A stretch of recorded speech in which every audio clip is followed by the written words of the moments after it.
Hey everyone. So I still have my Disney Plus. I haven't gotten rid of that yet. And because of that, I saw that the Rock and Roll Hall of Fame 2025 induction ceremony was on it, and I decided to watch it. Tracy and I split it up over two separate days. I mean, it was over 4 hours long. Um, and I'm gonna give my views on it. First off, they really should lose the title Rock and Roll Hall of Fame. I know everybody has had this complaint over and over, but just based on what happened this year and this year alone, they should completely lose the title Rock and Roll Hall of Fame. Uh, if you were an actual rock act, or if it was one of the rock acts that were being celebrated, the sound was horrible, especially in the beginning of the sets. Bad Company, the sound on it was absolutely horrible. The mix and the balance was horrible. You could see certain songs artists were pulling the headpieces out of their ears because it was screwing them up because it was totally off and it wasn't right. And Bad Company wasn't the only band to go through that. When 21 Pilots did their performance of Seven Nation Army, the sound also still sounded off. It didn't sound right. It was buried. The mix was just totally wrong on it.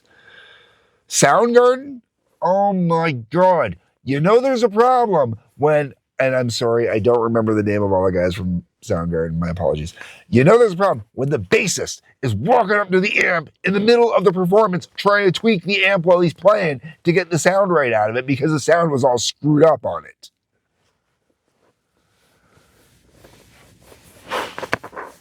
Um, the only rock performance that I think went off okay without a hitch was the Elton John tribute to uh,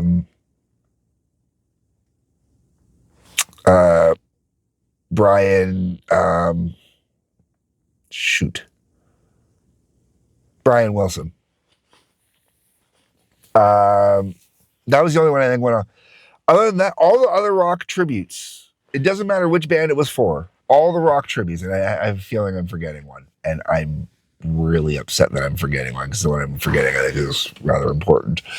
But they all had problems in them. You know which performances didn't have problems in them? The tribute right at the very beginning, I believe, for Sly the Family Stone. No problems on that one. Sound was perfect the whole way through. Salt and Peppa's induction, perfect the whole way through. No sound problems. Cyndi Lauper's, perfect the whole way through. No sound problems. All the pop or hip hop artists that got in, their performances were all perfect.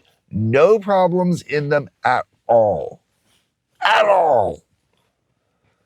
But the rock artists all got screwed. And realistically, do I believe Soundgarden deserves to be in there? Yes, we're not going to argue over that. Do I believe the White Stripes deserve to be in there? Absolutely. However, the fact that they got in at the same time as Bad Company, what the hell is wrong there? Seriously, what is wrong there? Bad Company should have been. There are so many bands. I mean, like, oh, there are so many bands that have been screwed by the Rock and Roll Hall of Fame because they still aren't in there yet. And then,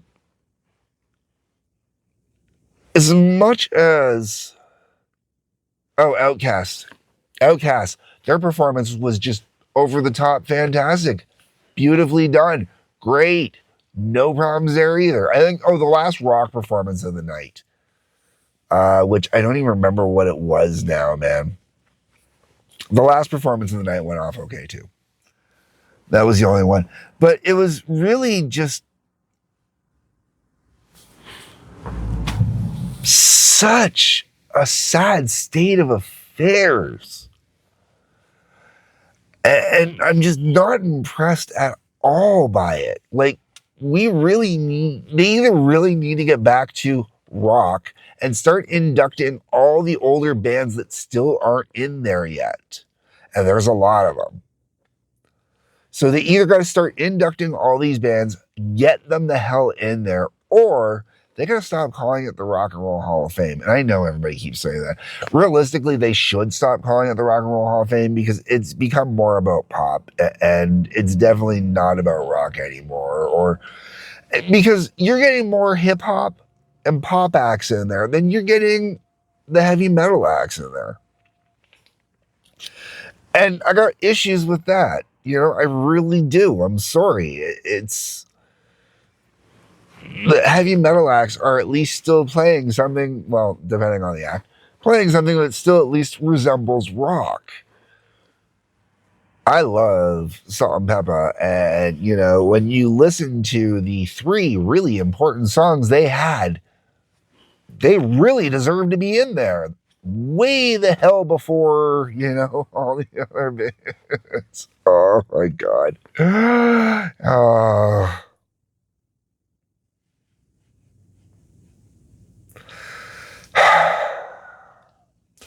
I will say the highlight, for me, the biggest highlight, honestly, was Avril Lavigne coming out and doing Girls Just Want to Have Fun with Cindy.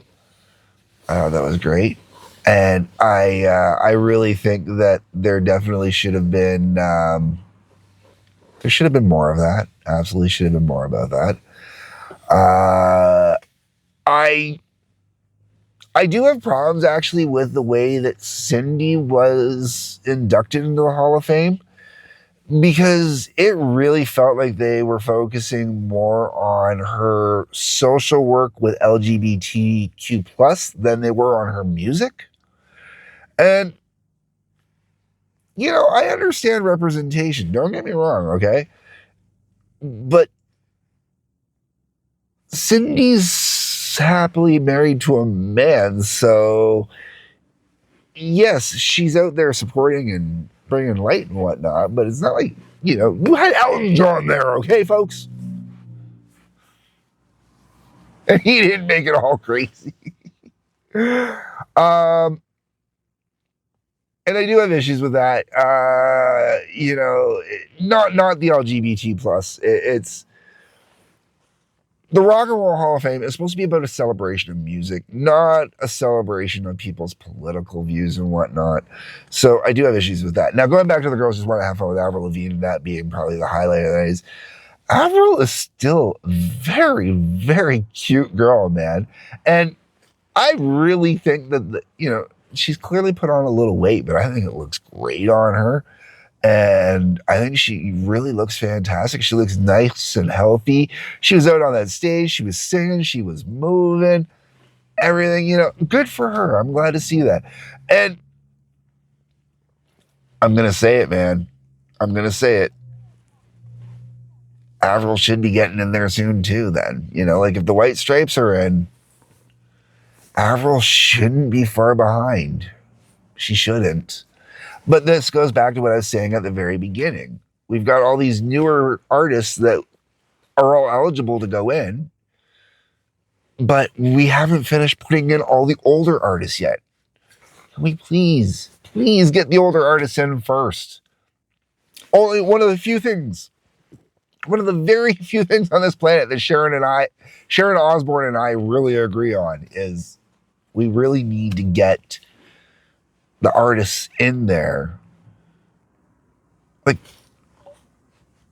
one member of Bad Company was able to play on stage because of how old they've gotten. Impressively, it was the drummer.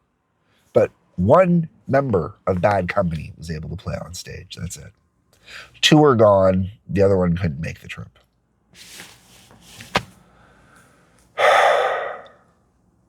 All right, folks. I'm going to leave that one there. I'm also gonna actually no, I'm not gonna leave that one there because when they were doing the big tributes and stuff like that, man, Ace Frehley got screwed on his tribute as well. I think so. I truly do. Okay, I'm done. Let me know what you guys think down below. That's what the comment section is for. Hit like button, subscribe button, bell for notifications. There's a couple links down below. If you can hit those as well. Peace, love, take care.